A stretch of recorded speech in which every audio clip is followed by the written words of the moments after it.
Tralala, tralala, tralala. Tralala, tralala, tralala.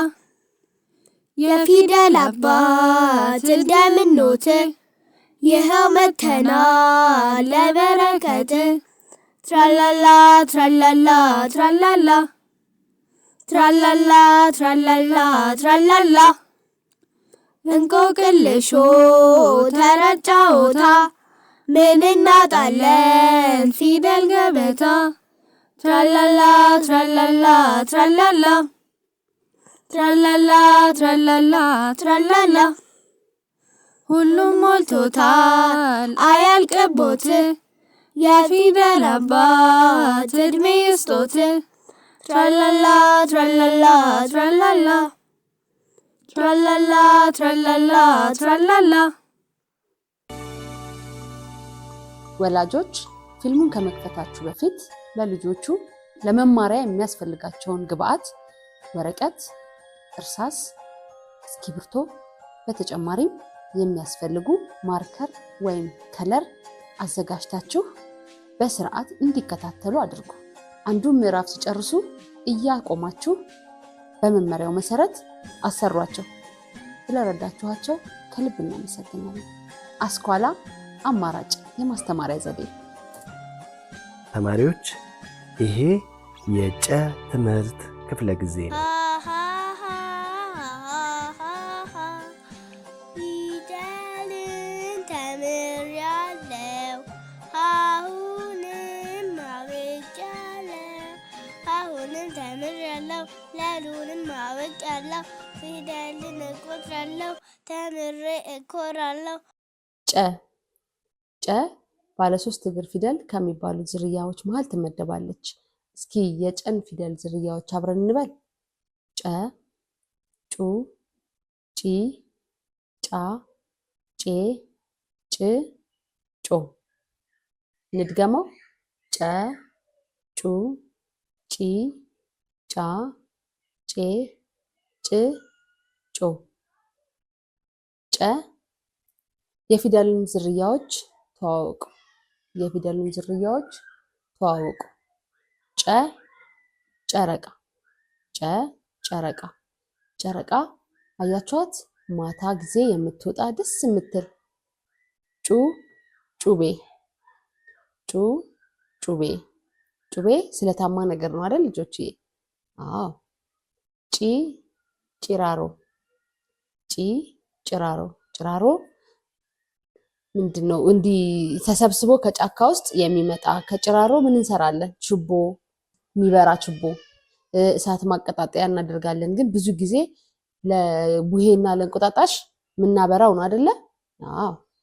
ጫ ጫማ፣ ጫ ጫማ። ጫማ ሴትም ሆነ ወንድ የሚያደርገው ማለት ነው። ጬ ጬ ጬ ጬ ጬ። ጭ ጭስ። ጭስ አያችሁ? ከፋብሪካ የሚወጣ ጭስ፣ ቤታችን ከከሰል የሚወጣ ጭስ፣ የተለያየ እሳት ስናነድ የሚወጣ ነገር የሚታየን አይደል? ወደ ላይ የሚወጣ እጣን ስናጨስ የሚወጣ ጭስ። ስለዚህ ጭ ጭስ። ጮ ጮራ፣ ጮ ጮራ። ጮራን አያችሁት? የፀሐይ ጮራ ይባላል ብዙ ጊዜ። ወደ ማታ አካባቢ ወይም ጠዋት አካባቢ በጣም ሌሊት አካባቢ ላይ ቀስ እያለች የምትወጣ ፀሐይ አለች። እሷ ጮራ ትባላለች። ወደ ቀጣዩ መልመጃችን እንሄድ። ቀጣዩ ትምህርታችን አዛምድ ነው። ትምህርቱን በስርዓቱ ተከታተሉ። አዛምድ አዛምድ ይለኛል፣ አዛምድ አዛምድ ይለኛል፣ ቢዘባረቅ ቢለያይም አይሸውደኝም፣ ቢዘባረቅ ቢለያይም አይሸውደኝም። ፊደሎችን አዛምዱ። እባካችሁ ወላጆች ይህንን መልመጃ ፊልሙን አቁማችሁ አሰሯቸው። ጨ ጩ ጪ ጫ ጬ ጭ ጮ።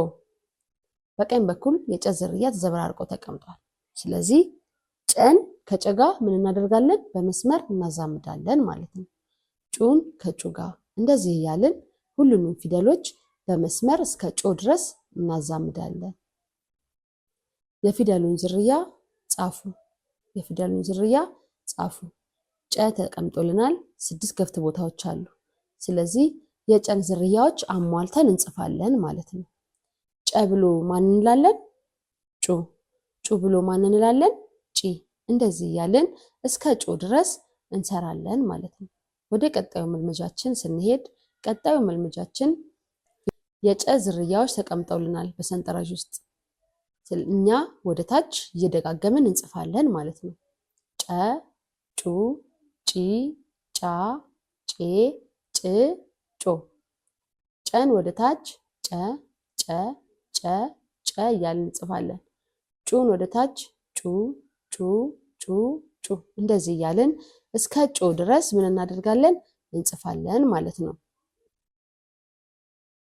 የስዕሉን ስም ጻፉ ወይም ስያሜውን ጻፉ። የመጀመሪያው ስዕል ጮራ፣ ጩቤ፣ ጭራሮ፣ ጫማ። ጮራን ስዕል አያችሁት? ስለዚህ ጮራ ብለን ስሙን እንጽፋለን ማለት ነው። ጩቤ የሚለውንም እንደዛው ጩቤ ብለን እንጽፋለን። ሌሎቹንም ስዕሎች እያየን ስማቸውን እንጽፋለን። ወደሚቀጥለው መልመጃችን ስንሄድ ክፍል 2 ይቀጥላል።